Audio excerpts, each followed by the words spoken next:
Here I have Samsung Galaxy M14, and today I'm going to show you how to enter Fastboot Mode on this device.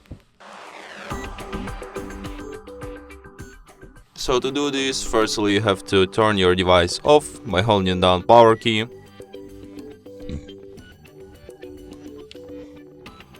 And after it turns off completely, you have to hold down combination of keys, power key plus volume up at the same time for a couple of seconds like this. And after the screen turns on and you can see Samsung logo appears, you have to release power key and keep holding only volume up.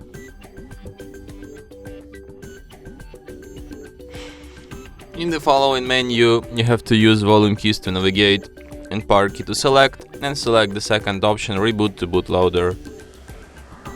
And after that you will end up in the Fastboot mode, like it will be like this text, enter in Fastboot mode here all the time.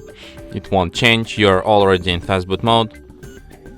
So if you want to quit Fastboot mode, what you have to do is to hold down power key for about 7 or 10 seconds, and after that your device will be restarted as usual. And that's it. Thanks for watching. If you find this tutorial useful, don't forget to hit that like button and subscribe to our channel.